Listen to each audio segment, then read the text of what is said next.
Escuchas ADN 40 Radio. ADN 40 Radio. Siempre conmigo. ¿Qué tal? ¿Cómo le va? Es un gusto saludarles aquí en La Espuma de los Días. Y bueno, pues vámonos directo con Rebeca Ramos, que nos tiene unos datos. Destacar dos hombres importantes para la literatura. El primero, el escritor anglo-indio Salman Rushdie, que hoy está cumpliendo 77 años. Sus libros se centran en historia, religión, política e historias musulmanas. Entre sus obras destacan Hijos de Medianoche, que narra la proclamación de la independencia de India. En su siguiente novela, Vergüenza, que fue editada en 1983, toca la historia de Pakistán. Su vida de este hombre se vio amenazada en 1989 a causa de la publicación de su libro más polémico, Los versos satánicos. Esta obra fue considerada como una blasfemia por parte del ayatolá Jomeini, quien dictó orden pública de ejecución a toda la población musulmana del mundo. En agosto del año 2022, Rushdie fue víctima de un ataque cuando iba a dar una conferencia en la ciudad de Nueva York. Después de este atentado, escribió la obra Cuchillo, que es un texto biográfico de este ataque. Y no podemos olvidar también que hoy estamos recordando el aniversario número 14, luctuoso, del cronista y ensayista mexicano Carlos Monsiváis, quien es recordado por su escritura que, sin duda alguna, entrañable, crítica e irónica de los sucesos cotidianos, ordinarios y sorprendentes de la vida de nuestro país. Así es, muchísimas gracias, Rebeca. Gracias. Nos vemos en un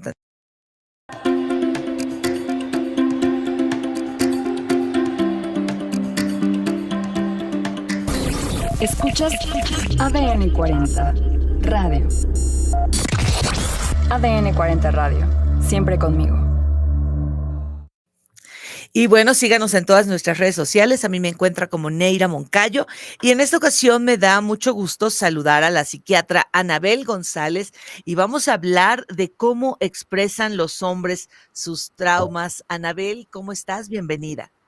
¿Qué tal? Encantada de estar aquí con vosotros.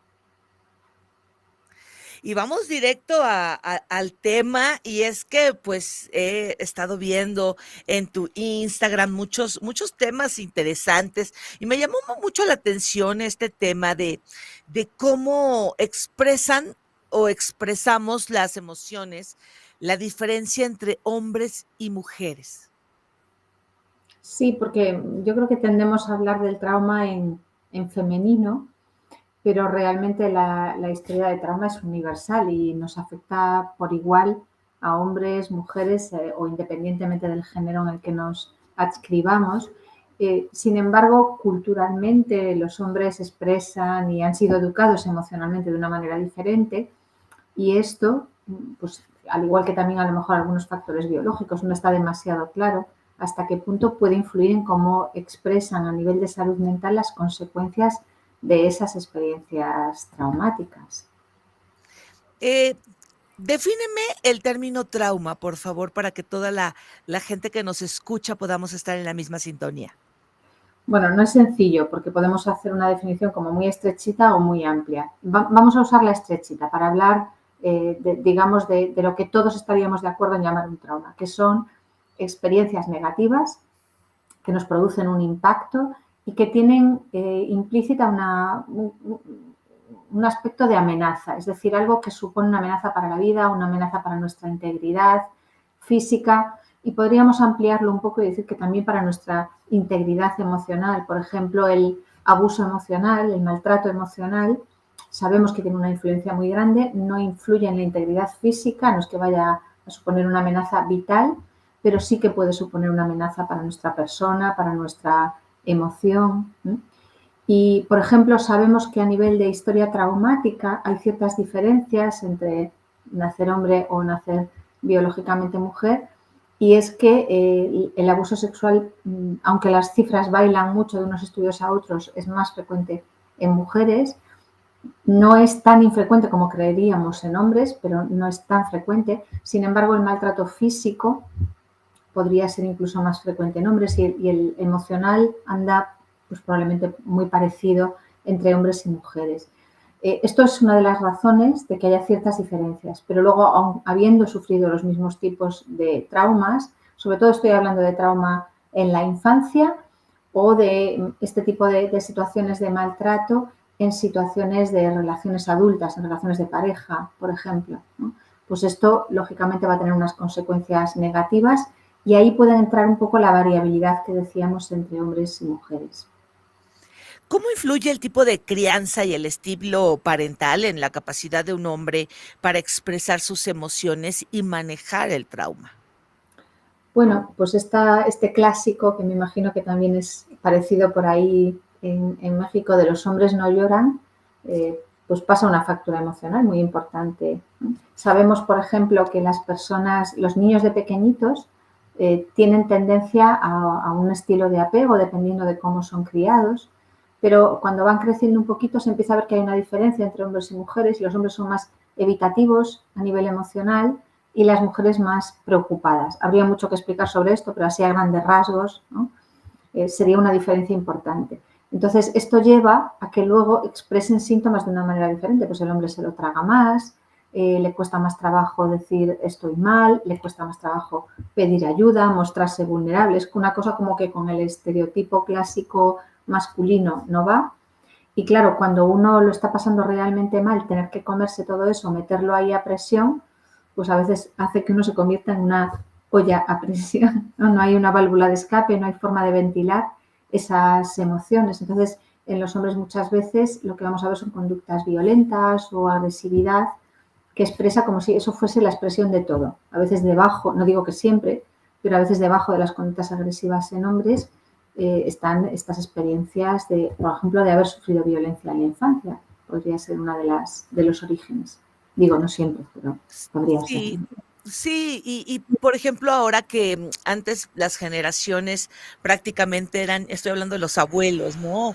Prácticamente igual la educación va con el hijo, pero ahora que todo va cambiando y evolucionando tan rápido, o se va moviendo, y no es lo mismo lo que vivió mi generación a lo que le va a tocar a vivir a mi hijo, por ejemplo, ¿no?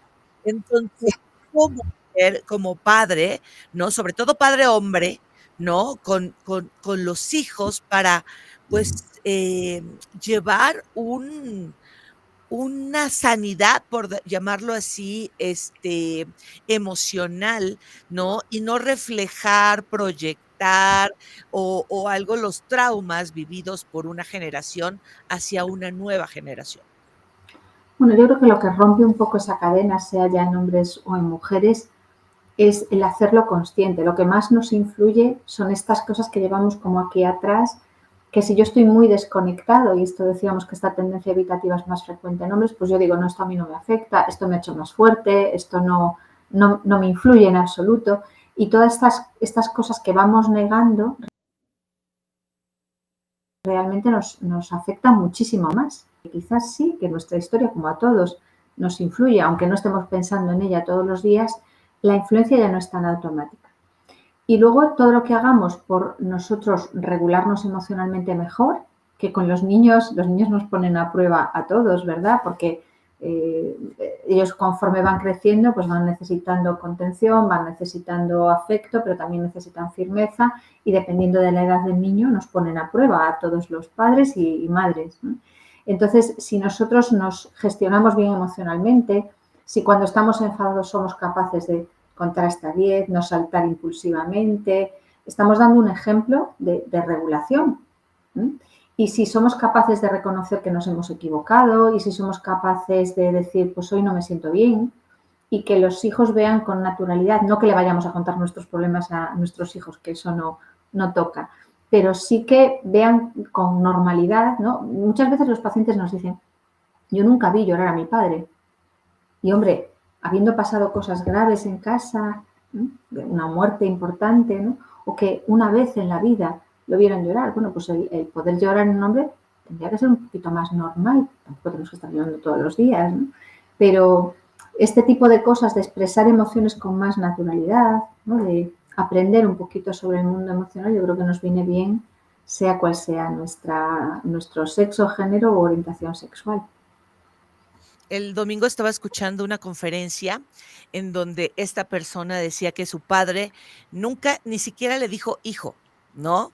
Nunca le expresó su amor y esto no quiere decir, Abel, que no lo quisiera, ¿no? Sino que pues no era su estilo, era un pueblo de México en San Luis Potosí y que dijo que cuando se enfermó le tocó a él cuidarlo y que bueno, los dos se mantenían de una forma y cuando el papá se dormía, pues esta otra persona lloraba y le tocó sanar y le tocó pues perdonar, sanar y salir adelante. Sin embargo, qué fuerte y qué difícil es cuando no podemos expresar todas estas situaciones traumáticas o emocionales que tenemos. Claro, porque son muchas las cosas que nos pasan en la vida. La vida a veces se pone bastante rabuda, decimos aquí, ¿no? Y cuando eso pasa, si nosotros ventilamos bien nuestras emociones y somos capaces de entendernos, por lo menos, ¿no? Pues todo esto lo vamos a ir elaborando mejor. Fíjate, hablábamos de las diferencias entre hombres y mujeres. Un dato que yo creo que es así en todos los países, igual en algunos no, tampoco es que lo haya revisado al 100%, pero aquí por lo menos es así.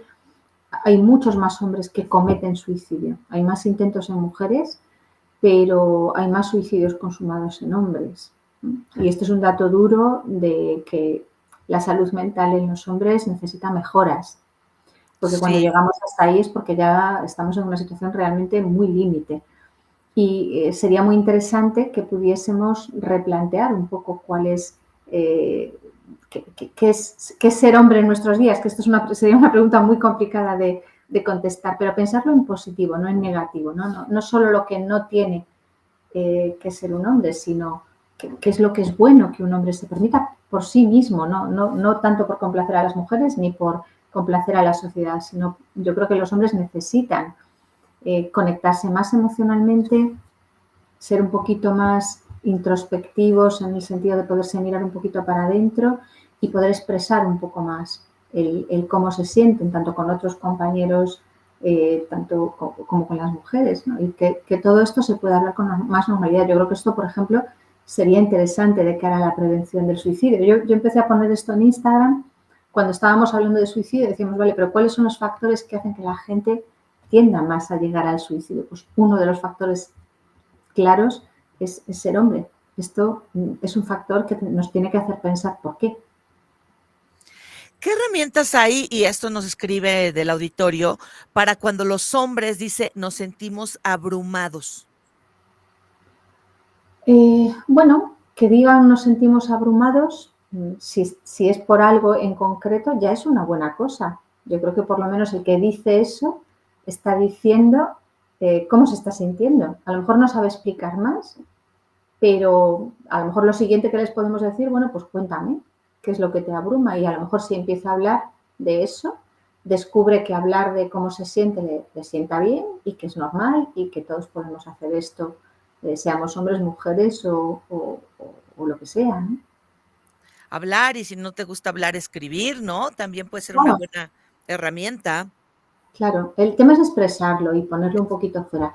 Y esto yo creo que también es importante no llevarlo al otro extremo, es decir, no se trata de que todo el tiempo tengamos que estar pues llorando por las esquinas o no, tiene que haber momentos de reírnos, momentos de hablar de cosas inofensivas, que haya un cierto equilibrio, pero que no sea impensable que un hombre pueda llorar, que esto se vea como algo normal, que no sea impensable que un hombre te hable de cómo se sienta, que esto se vea como lógico y que los propios hombres entiendan que esto les viene bien a ellos, que no atenta contra ninguna imagen de lo masculino, que no debería de perjudicarles, ¿no? Esa imagen social del hombre como el que siempre es fuerte, que nunca puede permitirse un momento de debilidad, pues yo creo que perjudica a los hombres realmente a nivel de salud mental.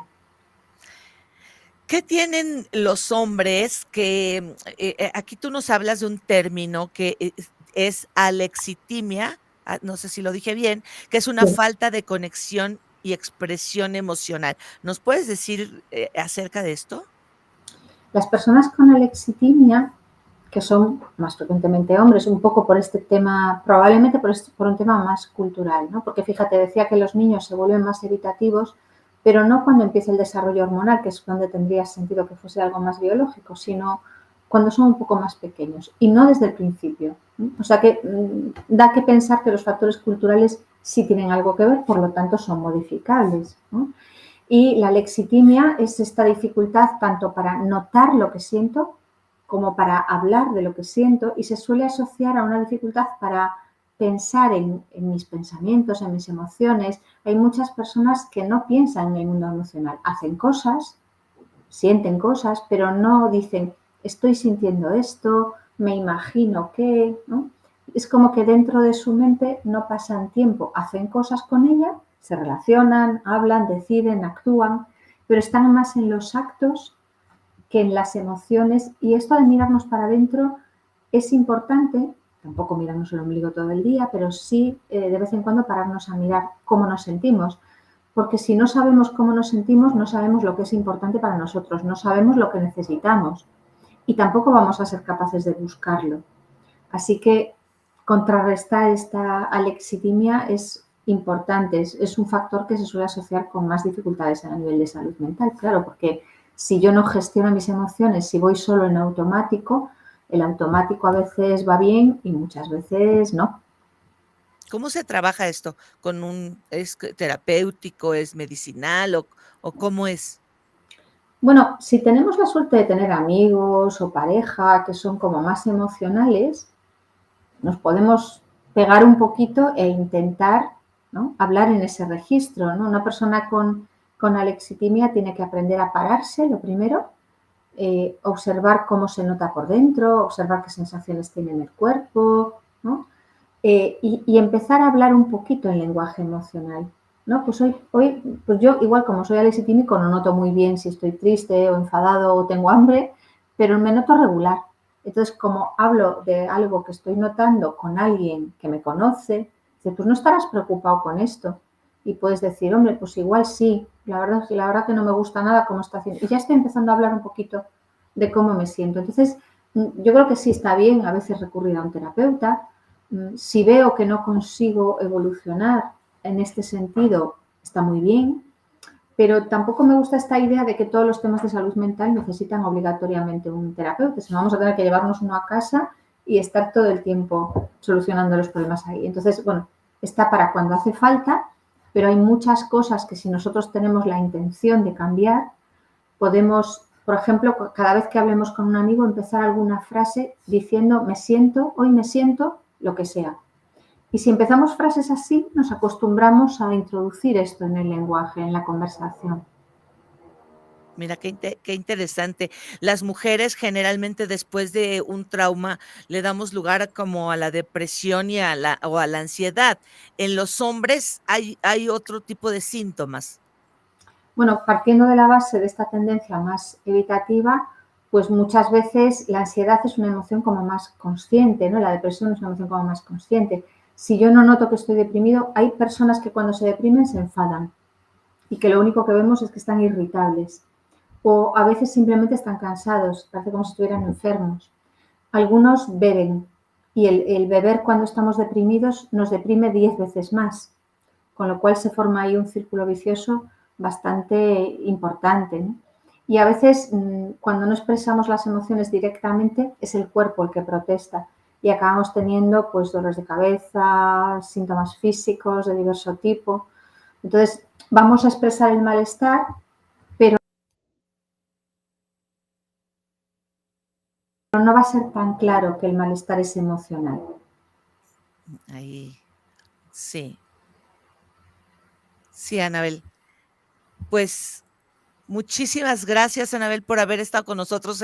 Quedó en el tintero muchas cosas. A ver si podemos después robarte más de tu tiempo porque nos gustaría saber qué pasa con los niños, pero también con esos adultos mayores, ¿verdad? Que jugaron un papel durante muchos años y que sin duda, pues su físico, su energía, sus actividades van cambiando. Pero te seguimos en las redes sociales y también busquen un podcast que tenemos con mi querida Anabel, la psiquiatra de Las cicatrices no duelen. Está bien interesante, búsquenlo ahí en el historial de La espuma de los días. Muchas gracias, Anabel, por haber estado con nosotros.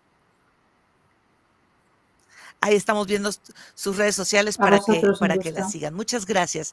Y bueno, pues hoy es el día de cumpleaños de personajes muy diversos. Uno es una mujer muy polémica y también que ha logrado hacerse de todo una experiencia y personaje aquí en TV Azteca. Le mandamos un saludo y un abrazo a Pati Chapoy, y también un personaje, pero esto de la vida de la caricatura de ficción, pues nos referimos a Garfield, quien cumple 45 años ya. No eres tan niño, Garfield. Garfield es un gato gordo, anaranjado, con rayas negras, perezoso, cínico, egoísta y amante de la lasaña. Mide aproximadamente 60 centímetros y pesa unos 12 kilogramos. La tira cómica apareció por primera vez el 19 de junio de 1978 en 41 periódicos de Estados Unidos. Su creador fue Jim Davis, cuyo abuelo se llamaba James Garfield Davis, a quien bautizaron así en honor al presidente James A. Garfield. Se han realizado 2 series de televisión y 3 películas, la última estrenada el 1 de mayo de este año, siendo la primera creada en imágenes por computadora. El gato naranja también ha sido protagonista de una gran cantidad de videojuegos. Garfield celebra su cumpleaños número 46, siendo la tira cómica más vendida con cerca de 2.500 periódicos que la incluyen en sus ediciones y más de 7.000 historietas publicadas. ¡Felicidades, Garfield! Y yo le estaba haciendo el favor a Garfield de decir que tenía 45 y tiene 46 años. Pero, ¿qué nos tienes? ¿Qué más nos tienes, Rebe? Una nota amable. A ver. En un hecho extraordinario, o más bien atípico, en Tailandia una elefanta dio a luz a gemelos. Este hecho es raro porque en este mamífero generalmente solo es un bebé. El parto múltiple sorprendió a la elefanta, que entró en frenesí al ver nacer a una hembra de 60 kilos, tan solo 18 minutos después de que había dado a luz a un macho de 80 kilos. La primera reacción de la elefanta fue atacar al bebé, pero los trabajadores del centro donde se encuentran lo impidieron. La elefanta ya aceptó a las 2 crías, ya los está amamantando, pero la elefanta necesita también ayuda para amamantar porque ellas generan muy poca leche, entonces ya les están dando con jeringas. Lo curioso es que las mamás elefantas amamantan a sus crías durante 4 años. Hay que comentar que los elefantes son los mamíferos con la gestación más larga, pues dura entre 18 y 22 meses y dan a luz cada 4 o 5 años. Y en esta especie el nacimiento de gemelos solo ocurre en un 1%. Y de acuerdo con datos del Fondo Mundial para la Naturaleza, quedan entre 8,000 y 11,000 elefantes en Asia. Recordemos que existe un día del Día del Elefante que se celebra el 12 de agosto. Y mira qué bonito las imágenes que nos pusieron. Si usted está en podcast, lo puede ir a ver a YouTube para que vea estas bonitas imágenes. Y vamos a algunas recomendaciones. Bueno, son novedades, pero yo sí recomiendo intensamente 2. La verdad me gustó mucho la película.